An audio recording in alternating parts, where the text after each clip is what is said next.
Good morning, everyone, and it is Hello. time for our first adventure of 2026. Barry's here with me, Hello.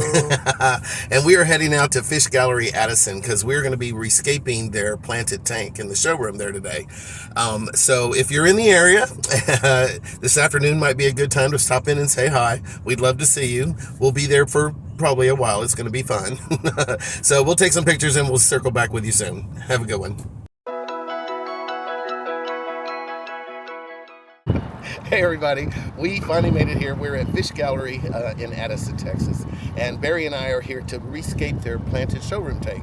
So let's go inside. We've got a couple things all set up already, and we'll show you what we're gonna do.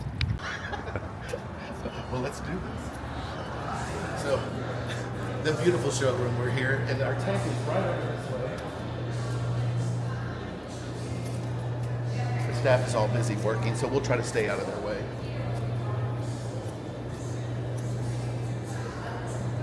Hi everybody, we're here. Woo, it's time to have some fun.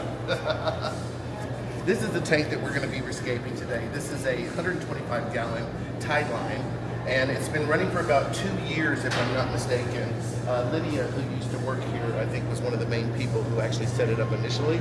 So it'll be interesting to see what she thinks of what we do with it next. But let's get started. All right, secret hack, Dallas Aquascaping guy. Whenever I go to start editing a tank that I don't want to completely strip down, I hook on a hang on the back filter so I can start cleaning the water while I'm moving everything around. It'll kind of do half the work.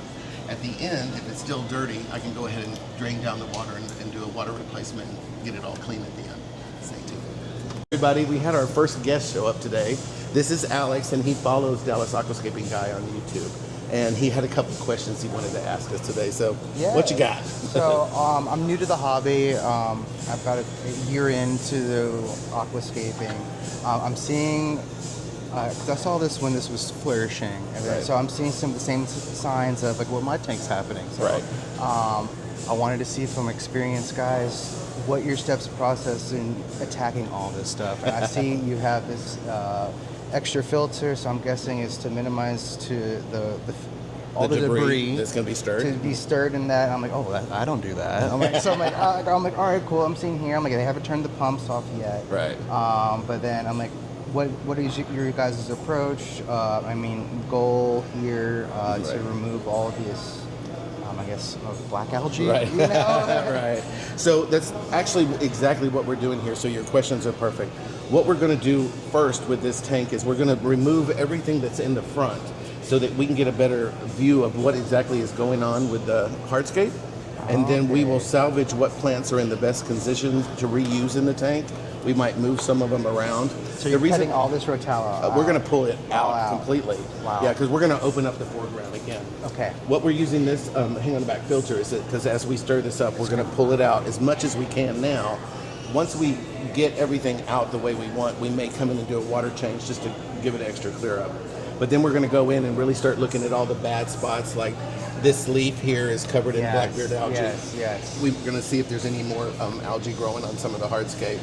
We're going to salvage everything we can, but we just want to kind of tighten up the look. They're looking to sell this tank right now. I noticed that. And then at the other White Rock location, there was another beautiful one they were trying to sell as well. So Yeah, that's holy the cow. tank that Luis Navarro scaped here for a presentation one day. And Yeah. I'm like, that one's flawless as well. And I was like, it's a great tank. Yeah. This one obviously it's a great, stunning piece. Oh, it's been incredible. We are excited about this being sold because as soon as this one gets sold, the big one next to it is going to be moved into its place, and Barry and I are You're gonna get to scape scape it? Yes. Awesome. Bigger playground. That is awesome. Yeah. So no, I just wanted to see what what their approaches was. Do's and don'ts. That's why I kind of wanted to observe here. I think that more people are worried about what to do and not to do. Correct. I think with Barry and I, what we do is we just try it. And if it fails, that's the best way to learn. It's kind of like, Right. it's like Now, it sticks. And there is a whole lot of other YouTubers out there, which I have learned a whole lot from. So by all means, get out there and do research. But until you physically touch that plant, pull it out of the soil, deal with the roots, deal with the algae on the leaves, you're never really truly going to understand. Every tank is totally different. Yeah. This one may grow algae on that leaf, and in my tank it may not. You put it in Barry tank and it may melt. I mean, every pink is totally different because of the parameters, the pH. Barry's more smart about Yes. all of those. No. I'm kind of chunk it in and let it go and Well, see how it works. No, absolutely. All right. Well, thank you. You're so welcome.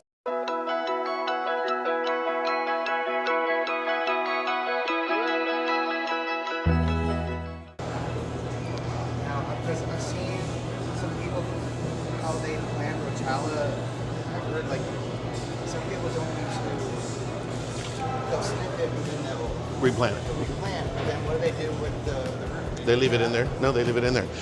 Two different ways. If you want your bush to grow bigger, you leave the roots in there, cut it off, and then replant in the same area. Thick. Because wherever you cut, it goes to 2. So, yeah. I'm like, I kind of want to cut that lower than higher. Right. Because you got to realize, whatever you see, wherever you cut, you're going to see that new growth. So you want to, it depends on how it's hidden. If it's behind a hardscape, you always want to cut behind the hardscape. And then that way you're replanting.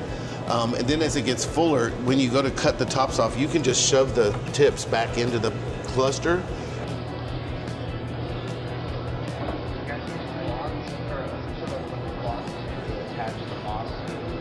No. You either glue it or you tie it with thread and then it'll attach. And then thread, because thread will decompose after a period of time.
Go ahead.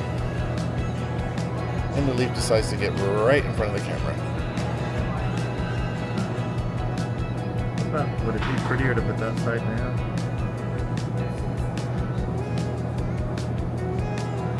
Like that. There you go.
Okay, it's day 2. We are coming back to see how the tank settled in from last night.